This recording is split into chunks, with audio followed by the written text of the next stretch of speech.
ကိုကြီးကသွားရမှာပါနော် သွားတော့ ကိုကြီးသွားရမှာပါနော် မသွားခင်မဲမှာကြာရှိသေးတယ် ညညတက်လား ဒီမှာကြည့်လိုက်နံပါတ်1အရေးကြီးတာအဲ့ဒီပလက်ပေါ့မှာထိုးထားတဲ့မင်းရဲ့ဖုန်းအသွင်းချိုးဘာညာတာကအခုမီးလာပြီနော်အဲ့ဒါကလေးလာကင်မ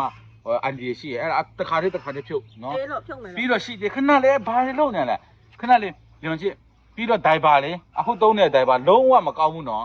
အဲ့ဒီဒိုင်ဘာဟိုအတီးတီးတောင်မှထွက်နေအဲ့ဒါပြီးတော့ဟိုရေမြုပ်ထွက်နေအဲ့ဒါတစ်ခါတည်းလေအရင်တုန်းကသုံးတဲ့ဟာပဲအဲ့တတိပဲအဲ့ဒါပဲသုံးထိုက်မရှိလေရအောင်ဟိုမြို့သေးဝင်မှခြာကွာမိုးရွာတာနဲ့ချက်ချင်းအခုရုပ်နော်ငါအကုန်လုတ်ထားပြီးသားနော်ရှိုးစရာရှိလေရှိုးထားပြီးသားနော်ငါဝေစရာရှိလေအကုန်ဝေထားပြီးသားနော်မင်းကောင်းလုပ်နော်ကလေးကို ငါလေးအမေပါ မင်းအမေငါတိတယ် ငါလေးအမေပါ မပြောကြည့်ငါဖြစ်ပြမယ်မပြောကြည့်လေတရက်ကိုနှလုံးထက်ပုံမှမကျွေးနဲ့နော် စိတ်ညစ်တယ်တိလား မကျွေးနဲ့နော်မင်းကျုပ်စားရင်လေအနစ်တွေသူ့ကိုချုံကျွေးနေတော့ တောက်ဖတ်နေကိုကြည့်အောင်အမေဘာတွေပြောနေလဲမသိဘူးမွေးထားတဲ့အမေပါငါတိပါတယ်